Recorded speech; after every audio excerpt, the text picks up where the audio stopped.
Olá, tudo bem? Pessoal, a gente vai para a parte 3 de reflexões sobre alfabetização. O trabalho que nós vamos ver agora é um trabalho que a Emília Ferreiro desenvolveu entre os anos de 1980 e 1981. Eu não falei no início, mas ela foi uma orientanda do Jean Piaget e ela foi bastante influenciada por ele.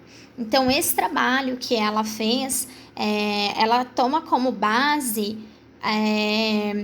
a epistemologia genética, tá? Quem não sabe o que é, vai lá pesquisar no Google, que é a pesquisa do Jean Piaget. Esse terceiro trabalho chama Processos de Aquisição da Língua Escrita no Contexto Escolar.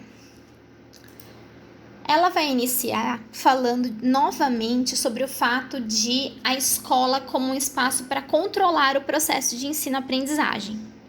Porque o que acontece?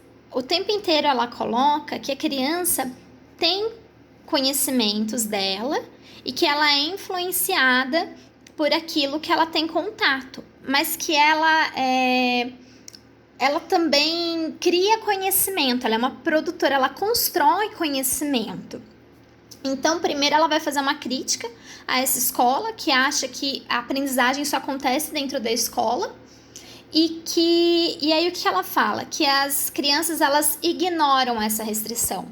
Mesmo naquele momento, ali na década de 80, né, 70, 80, a instituição escolar achar que a aprendizagem só acontecia lá dentro, a criança ela não segue essa regra. Independente de ela estar dentro da escola ou não, ela vai tendo contato com as coisas no seu entorno e ela vai manipulando as coisas e ela vai construindo aprendizagens. Tanto que na hora que ela tá falando sobre isso, ela dá como exemplo uma professora que ela conversou uma vez, e essa professora tá se lamentando porque o filho dela não tinha sido alfabetizado dentro da escola. Ele aprendeu a ler e escrever antes de entrar no sistema de ensino. E aí essa professora se lamenta porque ele não aprendeu da forma como ela acreditava que era o jeito certo de se aprender. E aí quando ela vai começar essas pesquisas, ela coloca que ela tem um problema epistemológico, que é a distinção entre o conceito de um objeto de conhecimento e a forma como os fragmentos de informação são incorporados ou não ao conhecimento. Porque o que ela vai falar? Que ao mesmo tempo que essa criança formula hipóteses, a professora dentro do sistema escolar, e ali ela ainda dá os exemplos da professora que está ensinando, utilizando as famílias silábicas, a criança vai pegar informações fragmentadas.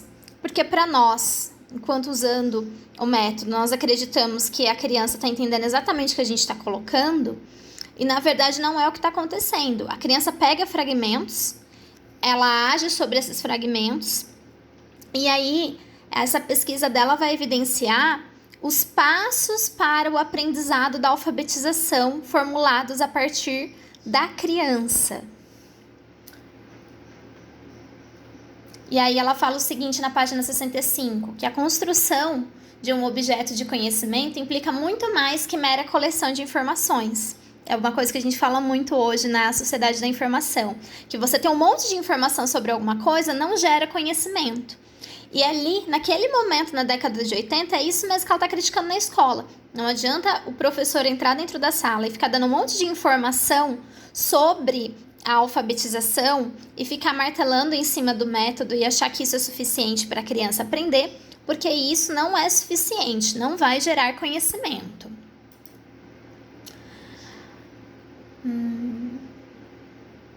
E aí, ela partindo do pressuposto, né, da pesquisa de Piaget, ela fala o seguinte, que exige um esquema, para a criança aprender, exige um esquema conceitual que permite interpretar dados prévios, que a criança já sabia, e os novos dados. Então, a criança sabe alguma coisa, ela recebe fragmentos ali de informação, ela vai tentar manipular aquela informação junto com o que ela já sabia antes, e aí ela vai... lembram da assimilação e acomodação? Ela vai incorporando aquele aprendizado. É um processo, tem um passo a passo. Só que aí, novamente, ela faz uma crítica ao fato de que naquele momento As pessoas entendiam que a criança aprendia alguma coisa fora da escola, mas quando ela entra na escola aquilo não é validado.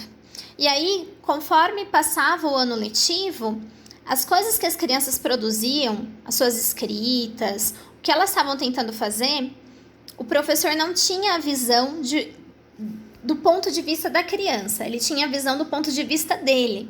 Então, aquilo que não estava de acordo com o que ele sabia, não era validado como aprendizado. Que é o que a gente fala hoje, a gente tem que ver a criança, o processo de desenvolvimento, comparando ela com ela mesma, de quando começou o ano, a gente tem que ver como que essa criança está evoluindo. Isso não acontecia naquele momento, porque tudo era visto do ponto de vista do docente. Então, não se olhava para a criança, olhava para aquilo que era esperado que ela soubesse. Se ela não alcançou aquilo, chegou no final do ano, ela bombava, ela repetia, ela tinha que fazer novamente aquele ano.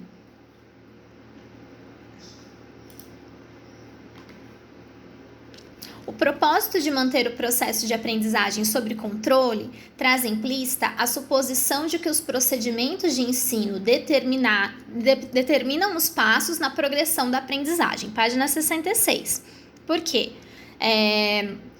Ela está falando o seguinte, você pressupõe um controle, então você vai aprender dentro da escola, eu vou colocar exatamente os passos que vão ser.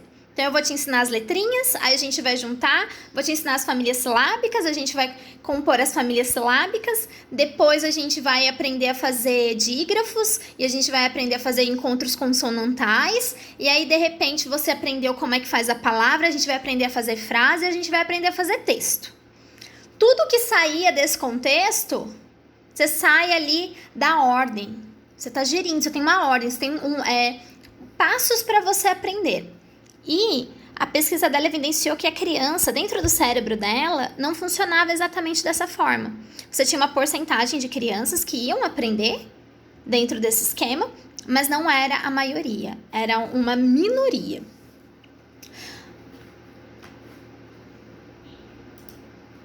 A partir das pesquisas, uma série de passos ordenados antes que a criança compreenda a natureza do nosso sistema alfabético de escrita e que cada passo caracterizava-se por esquemas conceituais específicos, cujo desenvolvimento e transformação constituem o principal objeto de estudo.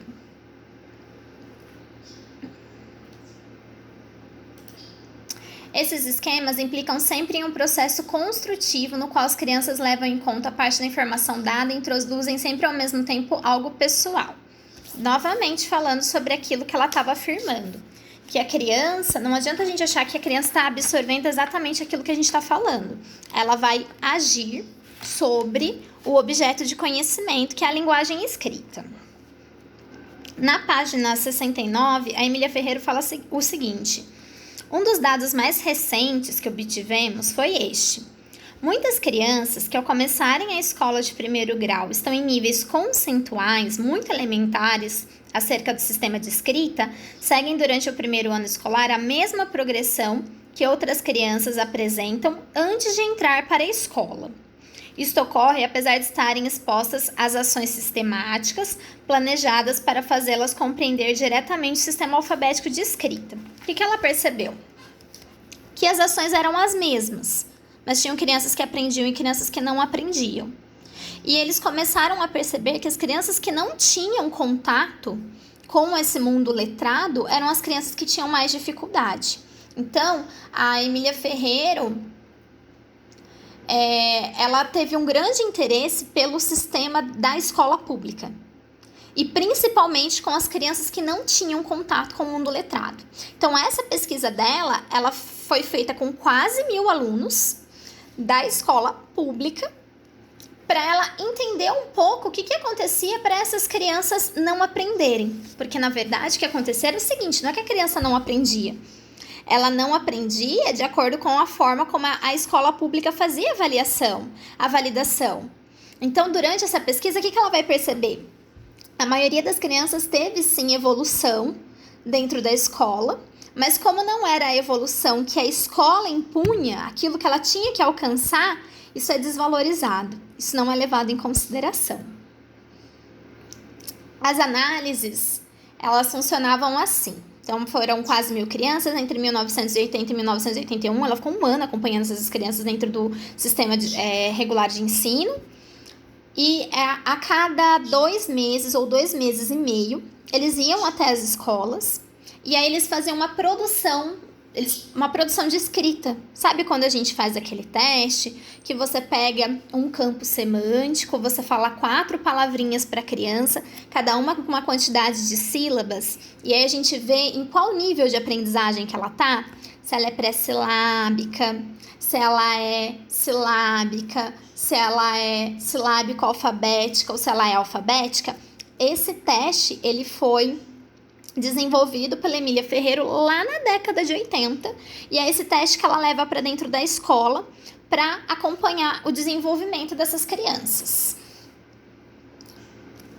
O que ela descobriu, né? O que ela averiguou? Que 80% das crianças iniciavam o ano sem fazer uma correspondência entre pauta sonora e representação. Sem correspondência quantitativa ou qualitativa. Lembra do vídeo passado? Que eu expliquei que as crianças tinham uma quantidade mínima, que elas tinham mínima de letras para escrever algo que fosse legível, que depois elas tinham que fazer a alternância dessas letras para que fosse legível. Então, assim, 80% das crianças entravam dentro da escola e nem isso eles tinham ainda, porque eles não tinham contato. Então, nem isso eles tinham formulado dentro da cabecinha deles.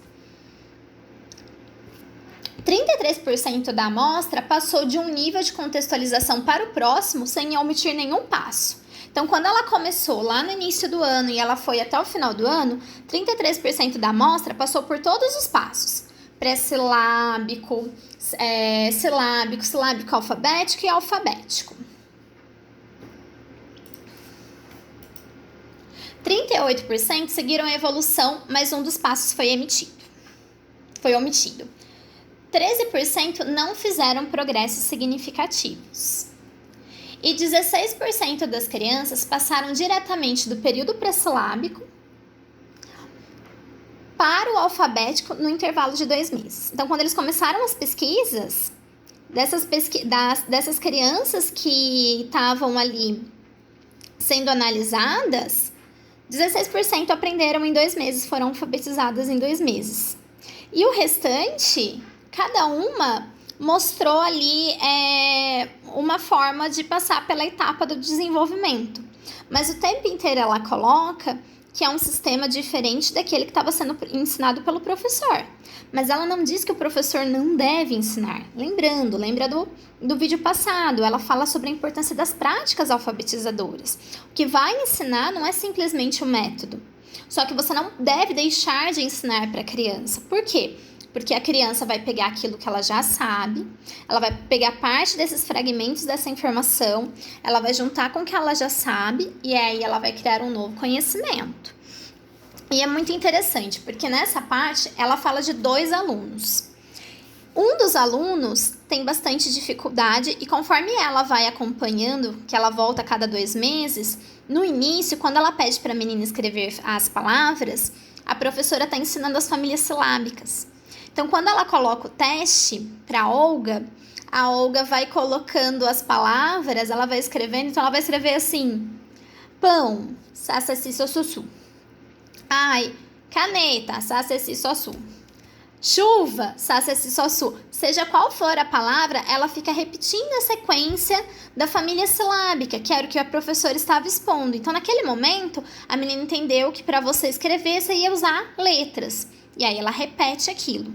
Até que chega no momento em que a criança começa a manipular mesmo esse objeto. E aí a Emília Ferreira fala sobre a parte que a criança tá com a hipótese silábica. Porque o que acontece? A professora estava utilizando o método silábico. Mas na proposta, quando ela fala da hipótese silábica, consiste na criança entender que cada parte da palavra, cada som ali, ela começa a usar uma letra para representar o som. Isso não é ensinado. Isso é uma formulação da criança. Então, não é que o adulto ensinou, para cada som você vai colocar uma letra. Não, a professora está me ensinando sílabas. O que eles perceberam durante a pesquisa? Que as vogais tinham um fator ali muito forte. Então, normalmente as crianças conseguiam representar as vogais.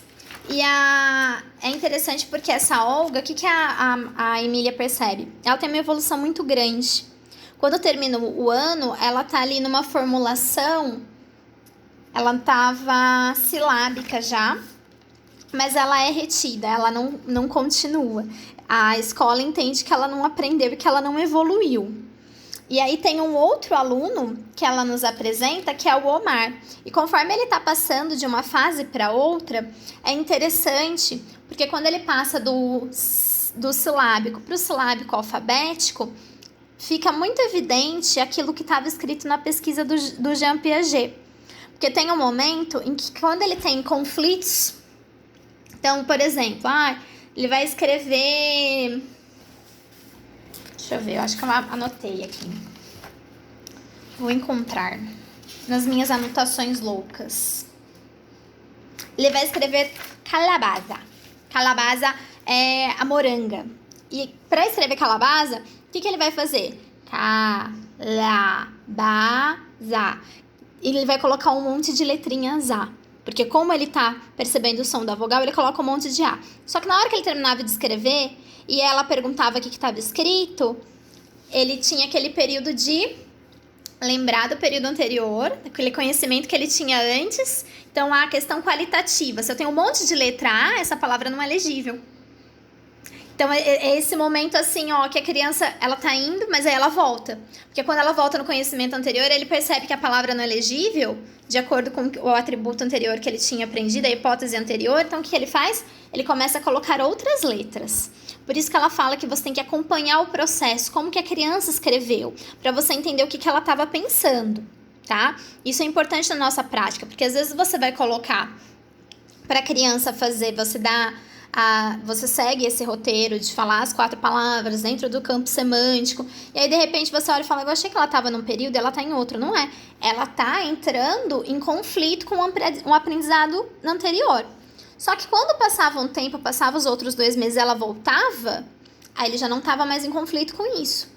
Por quê? Porque ele já tinha se apropriado daquela nova hipótese, daquele novo conhecimento. Então, antes, ele tinha a questão qualitativa, que você tinha que ter letras diferentes. Mas, de repente, ele olha e ele fala, não, eu tenho que seguir o som. Então, eu vou ter letras iguais, mas não tem problema, eu estou repetindo o som. Então, era uma formulação própria da criança. Ela termina o capítulo falando assim.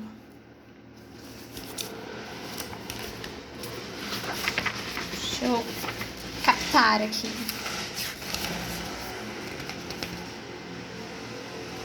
Por ora, começamos a compreender que os que fracassam na escola não são tão diferentes do que nela tem sucesso.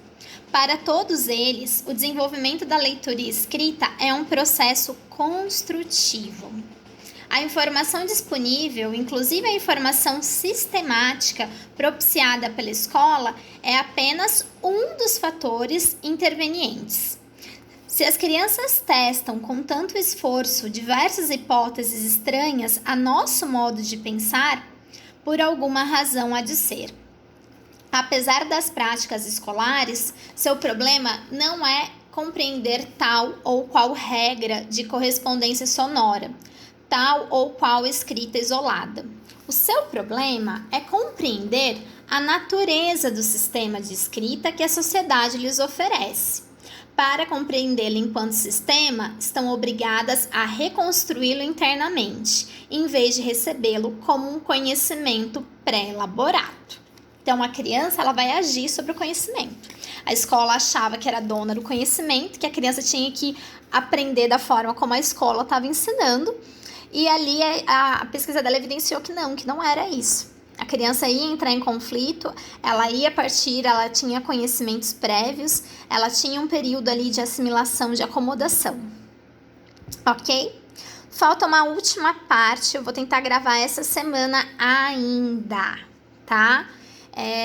Depois, gente, eu vou ficar uns 10 dias sem enviar vídeo, porque eu tô numa semana de avaliações, então eu não vou conseguir começar o próximo livro tão cedo assim, tudo bem? Bons estudos para todos vocês!